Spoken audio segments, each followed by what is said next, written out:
Hello, everybody, and welcome to Madden and Benz, Unfiltered. Tim Benz, along with Mark Madden. Glad that you are with us here. Get the comments going. Talking Pens, talking Steelers, start of the Pirates season, March Madness, anything and everything. And Mark, let's start with the Penguins. You had a viewing party last night in Etna.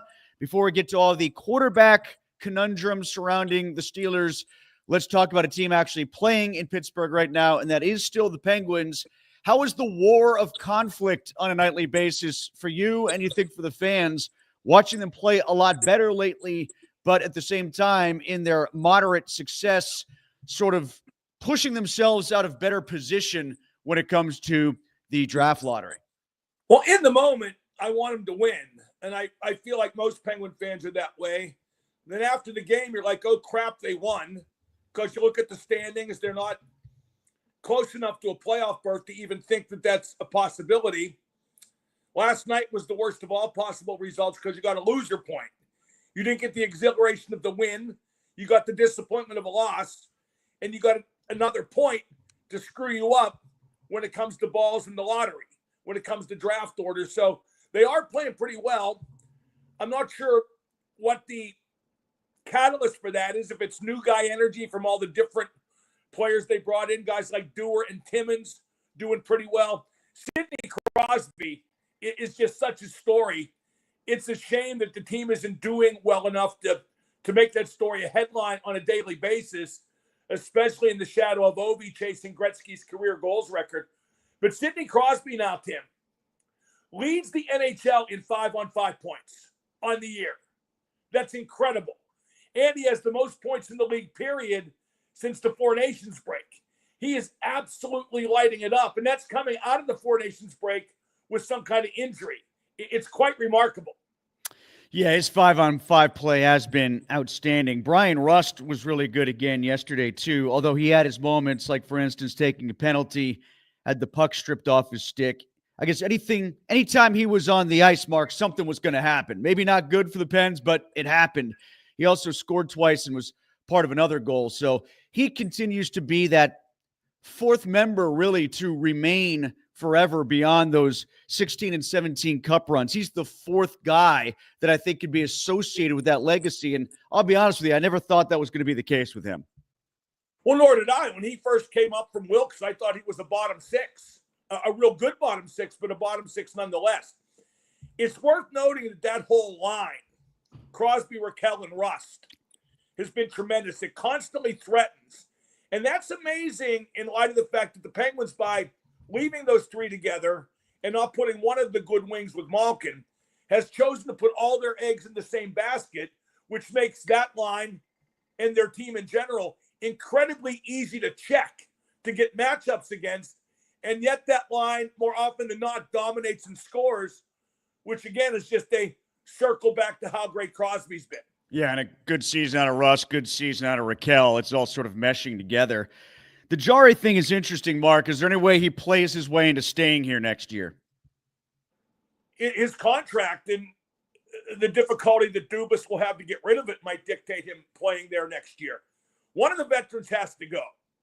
The goaltending tandem in Pittsburgh has to be a veteran and probably Blomqvist, and then Morishov and Larson play in Wilkes as Larson gets Morishov gets a whole season of AHL competition to ready himself, I think, to probably be the Penguins' number one goalie in 26-27, or at least to see if he's ready for it and, I don't know, split the duty, serve as a backup. I think roughly that's his timetable, that he arrives at the beginning of the 26-27 season. So you can't have one of the prospect goalies blocked down to wheeling again by the presence of both Jari and the Djokovic, although I don't really know how they feel about Larson. Maybe they ditch him. That's a possibility. How many goalie prospects do you need? But to answer your question, could Jari be in Pittsburgh next year? Yeah, I'd say it's 50-50 right now, although he reminded us of how bad he had been on that third goal to tie the game, because that was a bad angle. He opened up his 5-hole, looked really bad on that one. Yeah, he just the technique was off by pushing over from right to left. He opened up the 5-hole on himself and allowed the puck to go through. I don't even know if the shooter was aiming directly there, but he opened it up on his own and ended up allowing the tying goal. And in the vacuum of where they're playing, Mark, where the wins and losses at this point, frankly, don't matter because they're out of it, you're seeing sort of our lowered level of expectation and standards because this game and the Islander game, if these games did matter, we would have been bitching up a storm about them blowing 2-goal leads again and allowing late goals. I'm bitching up a storm about them having won the 5 games that surround those 2 games. Yeah, I mean, like, I just don't know what I'm understanding your point, and I'm with you on the point. Like, when you're watching a hockey game, if you're bothering to tune it in, you want to root for your team to win. But, this is the stuff that I think Steelers fans are going to have to get used to next year, where, you could call it tanking or not, but the same sort of push and pull, I think, is going to come in for the Steelers by the time we get to the trade deadline in football. The best thing for the Steelers next year would be to go 5-12 and draft the quarterback in the 2026 draft in Pittsburgh that goes with being 5-12 to be your long-term guy, as opposed to the quarterback you get when you go 9-8. And it's such a simple formula. It's played out in the past. You go 1-13, you draft Bradshaw, you win Super Bowls. You go 6-10, you draft Ben, you win Super Bowls. Why can't people see that? Why can't the organization see that? But their feeling would be that those bad seasons happened organically and they were trying to win. Okay, but I know what the result of those bad seasons was. And in the long run, it was a lot of glory. I think they are preparing for that. I think they are getting ready for that. That's why Rudolph is here, because they know that they can go and be 5-6 win team and still, at least in August and September, sell to the fan base the Mason comeback story, the prodigal son returns home thing. And frankly, a lot of football yinzers will eat that up. No. If Rudolph's the starting quarterback, then I get it. But if they bring Rodgers in, and I think they want to, obviously they do, then it goes against the grain of common sense and 1-13 and 6-10 and Bradshaw and Ben. Yeah, there's no practical reason for Rodgers to not sign if he wants to be here. It's ready to be done. It should be done if he wants to be here. I don't think he wants to be here. I think he wants to be somewhere else. It's just that somewhere else hasn't manifested yet.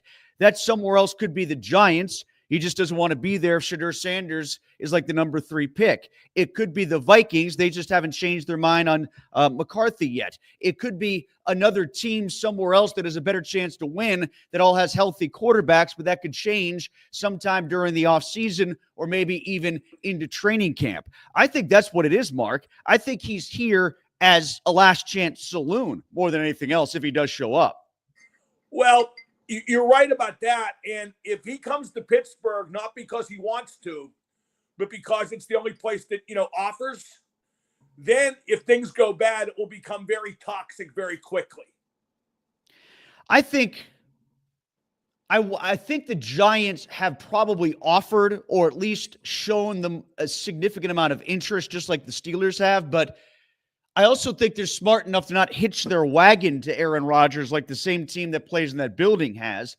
So they're leaving themselves open for the draft. And I just don't think Rodgers at this point in his career wants any part of playing for 1 year in front of an exciting rookie, especially Sanders' kid, that everybody's going to be calling for. Well, do you think he would see coming to Pittsburgh as more than 1 year? Not guaranteed. But if he plays well, like you said, if he plays well enough to get them to 10-7 and back in the playoffs again, you think Tomlin automatically goes to the quarterback next year just because it's in Pittsburgh or Rooney, or does he stick with Rodgers for 1 more year? Let's be honest. There is no upside to bringing Rodgers in. Nothing logical to be gained by bringing Rodgers in. I think from their standpoint, he's the closest to keeping the non-losing season streak alive. I think that Rooney and Tomlin and the fans too, Tim, people listening to this are a bunch of marks, and especially Tomlin, who will do anything to see the headline, Hall of Fame quarterback joins Hall of Fame coach in Pittsburgh. It's good optics on the day. Arthur Smith has to be dreading this right now. I wonder if this 6-hour conversation we keep hearing about, Mark, 5 hours and 59 minutes of it was him trying to talk to Rodgers or Rodgers telling him how it's going to be. Because what else is there to discuss? I mean, if Tomlin's on board with this and Rodgers wants to be here, I think the only thing that might be keeping Rodgers away is how much am I going to hate working with Arthur Smith, because I think those two would be at loggerheads. I don't think Rodgers would have said anything in that meeting to put them off at all. I think once he signs the contract and he gets his money, he knows he can control the situation, just like he did in New York. That's going to happen here eventually because I think Tomlin is more on his side. Now, it's going to look like it did, say, in 2017, 18 with Ben Roethlisberger before the injury, where, that's when a lot of people started to turn negative on Ben, that he was the one that was making too many errors and turnovers in the playoff games. We should be blaming him and not Tomlin because he had autonomy of that offense. Well, Tim, I don't really care who we blame for back then. I don't even really care who we blame moving forward. I just know I'm legitimately, not showbiz, but legitimately sick of this. Okay? I know they're doing the wrong thing, and it will lead to bad. I know I'm right about this, and they're wrong, and they're going to do it anyway and put up a 3-ring circus in the process. I am sick to death of this. Yeah, at this time last year, at least we were debating about who they had and how good were they going to be between Russ and Fields. Now we can't even talk about that because we don't know who it's going to be yet. All we know is one of the guys could be Mason, and I suppose we can manufacture that it's going to be better here for him as a full-time starter as opposed to Tennessee. Yeah, the Steelers are better than Tennessee, but my God, how low of a bar can we set? I think Mason believes they're going to sign Rodgers, and I think he believes Rodgers will get hurt. That's a fair assessment. If I'm him, no if that's what his agents are telling him, if that's what the Steelers are telling him even, that would make sense. Or maybe he just needs a job. Now, you're of the opinion, we talked about this in the podcast a little bit. I was very staunchly in the trade Pickens camp, especially after they got DK. I was there before, but there's no traction on that. I think they're going to try to grin and bear it and hope for the best with Pickens, that he's not going to explode in advance or during the season if he doesn't get a contract extension, which I don't think they're going to give him. The vibe I get is that he's going to be a lame duck and play it out, and who knows how that'll work out. Oh, I think we know how it's going to work out. It's not going to be pretty. I am dreading all this. People act like, well, Rodgers, that'll be good for you. Nah, I hate that. I hate that this team, which was such a great brand, the logo was a beacon on how to do things right, and now it's just a friggin' circus. It's just a joke. Mark, when Ken Rosenthal, who's a well-known national baseball guy, is calling for the Pirates owner to sell the team, does that fall on equally deaf ears as billboards on the north side, or is there something more to it? No, he's not going to sell the team. Who the frig is Ken Rosenthal? It shines a light on a team that I think is otherwise forgotten about. I think it's because PNC Park has such a good reputation and people just think of Pittsburgh as a great old sports town. The Pirates' ineptitude, I think, largely nationally is ignored, forgotten about, not interesting. And it's not like a stadium crisis like in Tampa or in Oakland. So there's nothing to say for people outside of there to say, well, why were the Pirates so bad? Oh, it's just a small market team. They all have their problems. It brings it into conversation why they're as bad as they are. I'll say that. I mean, it just shines a light in a different way as opposed to the Pirates kind of being these poor orphan kids who don't have a chance. If the shining light gets ignored, then we're all still in the darkness. Nutting doesn't care about any criticism at all. At all. Doesn't care about any of it. It's all noise to him. And I got to be honest, I respect him for that. He's a heck of an owner in terms of fulfilling his goals. When Paul Skenes went as far as to say we owe something to the city, was that just a rah-rah speech, or is that shot across the bow, do you think, at the ownership? He should shut up. Okay, he's a great pitcher. He's been here 15 minutes. I don't need to hear him talking about owing something to the city when he will flee at first opportunity. Yeah, but conceptually, he's right for the organization, right? He will flee at first opportunity. Well, I don't blame him for that. I don't either, but then shut up and just bide your time until you can flee at first opportunity. So you have a problem with what he said then? I just hate all of it. I hate almost everything we've talked about today. I don't know why I'm still doing it. Well, I mean, we can't talk about your favorite basketball player anymore because she got eliminated from the not WNIT. What was she in? She was in the NCAAs, right? Yeah, she lost in the first round. She won her first 4 game. Audie Crooks from Iowa State, 6'3", 250, and she can play, yo. And like I keep saying, if our society really was about normalizing, plus-sized people, in particular women, then she would have been this year's Caitlin Clark. She's a great player. She has charisma. Admittedly, her team wasn't as good, but why wasn't she on the cover of whatever or featured on SportsCenter? Because she's fat. That's why, and people still hate fat. They pay lip service to normalizing, but they don't live it. Well, I also think, and this, this actually, I think, dovetails with that conversation we had been having about Sidney Crosby and the Colorado Avalanche, is that there's a laziness when it comes to trying to recreate a big national story. So you just got to wish something into existence. People still, even on the college level, write about Caitlin Clark all the time, and she's gone and playing in the pros now. Well, part of it is that none of this was meant to be covered 24/7. Okay, but it's all covered 24/7, so we have to invent stuff. The sports talk was at its healthiest in Pittsburgh when Myron did like 1 hour a day. Okay, that's all that this should be talked about. It's just not that important. Well, it was appointment listening as opposed to it being osmosis. It's osmosis now, and that goes for our entire industry. You could pick it up wherever you go. Yeah, it's none of this is that important to talk 24/7. To have how many ESPN channels, to have how many Fox channels, to have how many websites, to have how many podcasts. None of this is that important or even remotely close. Well, we've both done a little national for ESPN back when we were owned by ESPN, when we were at 1250 together. We both did the weekend shows. Did you like doing those? Did you like doing the national show when you did it there? No, I hated that perspective. I hated having to talk about stuff I didn't know about or didn't care about. Right. Well, that's fake it. Yeah, that I sort of got it was easy money, but I mean, like the formulaic aspect of it, I didn't enjoy all that much. I interviewed for a job there nationally. Gosh, when was it, like 2007 or something, like 2005, something like that.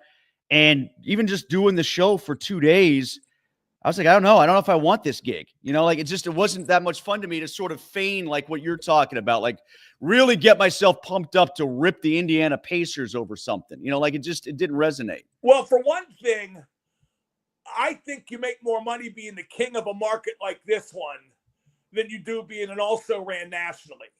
So I'm glad I stayed where I was. I had a chance to go to New York for ESPN when they opened their affiliate there. They wanted me to do afternoons there when they first started, but I didn't want to leave my mom here, who was getting a little up in years, and they wanted me to. This is typical ESPN, by the way. They wanted me to go on the same contract. They wanted me to basically take a 40% cost of living pay cut by moving to New York. So I said thanks, but no thanks. But no regrets there. I think I did better being the king here. I never knew that part of the story. They actually asked you to keep your Pittsburgh salary and move to New York. Here's how they phrased it. Well, you're already under contract. We'll talk about a new one then. That's ridiculous. I never knew that angle to that story. I'd never known they tried to lowball you like that. And my mom wasn't sick yet, but she was older. You know what I mean? So that was an easy decision. Yeah, my only regret about my radio career is I didn't start it earlier, but that wasn't up to me. Let's get some comments here. We'll start off with Eric, who says, do you think some team will pay Skenes something insane like $55 to $60 million a year after he leaves Pittsburgh? I could see the Yankees or Dodgers throwing that kind of money at him. I don't think it's a matter of a year after he leaves Pittsburgh. I think it's how close to arbitration or his first big contract does he get before the Pirates decide to pull a trigger on a trade and then have that team pay him once he's already there. How much do you think he'll get in his first arbitration award? That's a great question. I don't know if it gets there, honestly. You think they'll trade him before that? They could trade him before that, or they could try to work out one of these bridge deals that they have with other guys, but I don't think he goes for that. He only has 2 more years until arbitration, correct? Yeah, I mean, 4 years is pretty much what everybody expected out of Skenes anyway, right? 4 or 5 tops. See, I think you have to keep them all the way through arbitration if you're at all serious, but they're not at all serious. Well, it does. Part of what's frustrating about this whole calculus is you wonder what's really going through their minds in that front office. And this even extends beyond Sherrington, because who knows if he would be here to be the guy that would make that trade anyway. But it's ownership is what we're talking about. Are they considering how long they want to keep Skenes for at least the buzz and the entertainment portion of having him throw here once every 5 days? Yeah, they don't care about that. Or they just panicked about, like, when's his arm going to go out, and does that happen right before we decide to trade him? We have to decide if we're going to keep him or pay him. They don't care about none of that. They just they never want to pay him at all, okay? And their attitude will be, and that's why I think Bubba Chandler won't come up this year at all, okay? I think they'll leave him sit in the minors, and when it starts coming time for Skenes to exit, oh, no, wait, we got this guy, a new guy, a better guy. He's the next Skenes, and half the dopes out there will buy it. Tony says, should the Steelers entertain trade discussions for Joe Milton? He's the quarterback from New England, the backup. I have no idea what the fascination is with this guy. None. No. Next question. Richard says the Pens winning games is too late. Let me try it again. The Pens winning games, it's too late. Does nothing but hurt their draft positioning in a draft where the talent drops off considerably after the first 8 picks. You know what? I don't even know if it's so much the first 8 and there's a cut line there. I think it might be the first 2 or 3, and then it doesn't really matter thereafter. You know what I mean? Like, yeah, I want to thank Richard for pointing out the absolute obvious. I never would have figured that out myself. He adds, I believe the Steelers' chase for Rodgers comes down to 2 major reasons. A desperate attempt to keep no losing seasons alive for whatever reason that's important to them. An attempt to win a playoff game as Tomlin's luster, especially with the national media, is losing its shine. That's a point you made on the podcast, that last point. Yeah, I think Tomlin is upset because those who once didn't dare question him are now pointing out what should have been pointed out for a couple of years now. And he wants that headline. He wants Hall of Fame quarterback joins Hall of Fame coach in Pittsburgh. He wants to get his profile raised again. Well, he has to be right on this because no one is going to be able to make the excuse on his behalf that, oh, poor Mike Tomlin, he hasn't had a quarterback worth a damn since Ben Roethlisberger left. I mean, him not getting Darnold or asking for more for Darnold or for keeping Justin Fields and winding up potentially with Aaron Rodgers, this is a Tomlin move. This is a Mike Tomlin decision above beyond, period, with him. No one is foisting Aaron Rodgers on Mike Tomlin. This is Tomlin's decision. Yeah, but here's the thing. If they even go 10-7 and lose in the wild card round, people will say it was a good move. Enough people will say it's a good move. And it will keep people engaged during the season. It'll certainly keep them engaged in the offseason. Tim, when they sign Rodgers, if they sign Rodgers, optimists will come out of the woodwork with crazy optimism. Not everybody, not even the majority, but enough will to just get that. I hesitate to say electricity about a quarterback who's old enough to have been around when they invented it, but you get my drift. Charles says shootouts suck. 3-on-3 was awesome last night. Then the shame of a great game was that finishing on who has a better penalty shooter. I don't know. I mean, I've never been put off by the shootout, to be honest with you. I'm fine. I don't hate it, but it's time to move on from it. Like 3-on-3. 3-on-3 has been strategized to a standstill, although last night's overtime was very good. And then the shootout, all the different techniques, like the slowdown, it's become anything but exciting. And Sid does the same move every time. It gets stopped every time. What's he thinking? Yeah, it's becoming a thing. I mean, like, not just you and I talking about it. It was all over Twitter last night. People were talking about it, too. I said it at Porky's and Etna last night. Before he shot, I go, okay, here's exactly what he's going to do. Borky was on him, too. He's like, you got good hands. You're fast. Like, play that to your advantage. It's because he's a creature of habit and finds comfort in repetition. This comes from Chuck, who says Pickens is a mental case and his circus catches only get you so far, which isn't far enough. Get him out of here and get something for him while you still can. Yeah, like maybe that second-round pick, for instance, that they need to get back. Although I'm going to be honest, I can see why they're taking a chance. It's an educated risk. I think he probably will go nuts, but what if he doesn't? What if he meshes with Pickens? What if Rodgers and he develop something? I can see taking that gamble. I'm not optimistic, but I prefer that to a second-round pick, which they would just take somebody who wouldn't be any good. Well, what they could do is, the formula that you've put out there before, which I subscribe to, is then if you have your first-rounder, you use that on Igbukah from Ohio State or a first-round receiver, and then with so many defensive linemen, like this guy from Florida State is just an example. I'm not going to pretend to be an expert on D-tackle 9 versus D-tackle 7 or whatever, but like the 64th best player in the draft is the 9th best defensive tackle. Like, you could get the 9th best defensive tackle and have that be a good draft choice in your 2nd round pick and have the wide receiver be the number 1.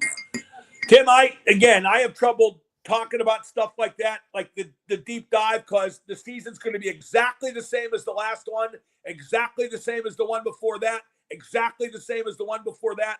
Now or next year, it'll always be the same. They will not change their philosophy or approach. They're perfectly content with the mushy middle, and I'm just not very interested. Jay says the Pirates drafted Henry Davis 1-1 and are doing him dirty. You should give that player every opportunity to succeed, but instead they're sending a 25-year-old to AAA. You know what's funny? I've said that to guys like Parada, really doubting baseball guys. You know what they say to me? No, he stinks. Still, I thought he was having a better spring. I thought they were seeing flashes in spring that he They made just developments. think he stinks. They think he's a 4A player. Um, And that the fault lies with having taken him 1-1 and failed in his development, not with him. Eric says Larson is 26. Not sure how much of a prospect he really is. Goalies bloom late. I mean, you're right. He is 26, but I don't dump Larson and keep Nedeljkovic or Jari. Given a choice, if it is a choice, I keep the younger guy. And lastly, Quinn says, Mark, what made you go so negative in the Pat McAfee show? Was it the tank tops? I'm going to guess here it wasn't the tank tops. It's more sort of what we just talked about when it comes to national coverage versus local coverage. No, it's just awful. Oh, that's just no, it's just the tank tops. I'll be very honest. I've never said this out loud. I've always thought it was awful. I mean, Pat's just so way over the top, and he has his high school buddies doing the show with him, and they just shouldn't be on national television. It's ridiculous. No, I'm not jealous. I'm not jealous of a guy with a cowboy hat as his gimmick, believe me. But it's just, it goes against everything I think sports media should be. And I used to give Pat a free pass when I was on the show and his friend, but now I'm not, and I'm not, so I'm going to say what I always thought, because I do that with everybody else. I'm happy for success. I think it's just an awful show. And I think Pat is at his best on game day and in wrestling, where he has a boss, where he's not the boss. He's excellent in those two venues. If they do the Aaron Rodgers announcement on April the 9th at PPG Paints Arena, I would love to see Aaron Rodgers do the heel turn and come out in a Giants jersey. If the Steelers allow that, that means they've already lost control of the situation. To a certain degree, you're right on that. And we were joking to 100% degree, I'm right on that. If the announcement of Rodgers coming to Pittsburgh is on the Pat McAfee show, the Steelers will have lost control of the situation in the very first second. Well, let me say this. When's that show again? The 9th? I don't know what day of the week the 9th is. I think it's a Wednesday. If it's a Wednesday, I would see maybe then that McAfee brings him out after he is signed officially, and that's his first appearance in Pittsburgh. I could see that. I don't think the Steelers – I'm with you. I think the Steelers would read it the same way that you're reading it, and they do whatever they could to prevent that and announce it on Monday before Pat's show at PPG Paints. I think they will have zero control over the Rodgers situation from day one, from second one. How's Liverpool doing, Mark? Didn't they get some injuries in international play or something? Yeah, touch wood, doesn't look like too severe. We don't play again till the first Wednesday in April. So hoping everybody heals up, hoping for a good run in and hold on to the 4-game lead to win the title. I'm going to the gym after this. I think I'm going to go through some old episodes of Brockmire. I've been thinking about Brockmire ever since we quickly mentioned it at the end of the podcast. I loved that show. I did love Brockmire. I finally finished Cobra Kai, which was so over the top and corny, but still very good, the finish. Did you watch it, Tim? I watched the first 2 seasons, then it got a little corny for me. At the big international karate tournament, which, of course, Cobra, their dojo, like Miyagi-Do, then it became Cobra Kai. Yeah, did they have a West Side Story scene and then continued the bout anyway or something? No. Well, right. There was in the tournament, an all-out brawl broke out between the teenage kids of all the dojos, and one kid pulled a knife and accidentally stabbed himself to death. And then they reconvened the tournament a couple months later after a death. So Mr. Miyagi couldn't do on TV, right? I can't do anything with this. And then the tournament was tied at the end. So the tiebreaker was the sensei's fight. Okay, Is that in the so rule? Johnny Lawrence fought the European villain sensei. Okay, here was my question. What if the sensei was like 77 years old? Like Mr. Miyagi. Right. What if he has to get out there against some 30-year-old killer? I mean, my God. And now I'm watching 1923, the Yellowstone prequel. Yeah, how is it? A little over the top too, Tim. One guy had a hematoma, swelling on the brain. Yeah. So they didn't have anesthetics. They chloroformed and drilled a hole in his head to relieve the pressure. With a manual drill. Like, the thing like this. Yeah. And Tim, I'll tell you what, a miracle of not so modern medicine. He literally got up about 90 seconds after it was done and started walking around. Hey, I feel better. Well, Mark, getting drilled in the brain or 4 more hours of talking about the Steelers quarterback situation, what would you prefer? Tim, people have asked me why I'm taking so much time off in March and April. This is exactly why. I mean, I'm going to Vegas again in a week. I'm going to Liverpool the week after. My new deal, 9 weeks off a year. That's a lot of time. I didn't realize how much time. Maybe they didn't either. All right, when we come back on Monday, we'll talk more about probably where Aaron Rodgers is going to go or where he's not, because it feels like it's never going to end. Mark's on today. When do you think it'll be decided by? I'm not kidding. I mean, I think they'll probably make an announcement a day or two before that McAfee show, and then he'll walk out with McAfee in Pittsburgh on that Wednesday or whatever it is. I'll say this for Pat. I think that show is really bad. I've never seen a media personality amass and use power like he has. Stephen A. Smith? Or has he just done that in terms of finances? I think Pat has more pull at ESPN than Stephen A. Smith. And I think it's because they're scared of Pat. I just think Pat is so merciless. Like he got, who did he call it, Norby Williamson fired? People remember that. Yeah, sure. Yeah. Like I said, my big problem is you can't do a show with your high school buddies indefinitely, but he's gonna. Mark's on at 2 today. We'll be back next Monday for Madden and Benz Unfiltered. And on the podcast, we mention and welcome our new sponsor, The Meadows. We'll talk. It's The Meadows. We'll talk to you guys on Monday.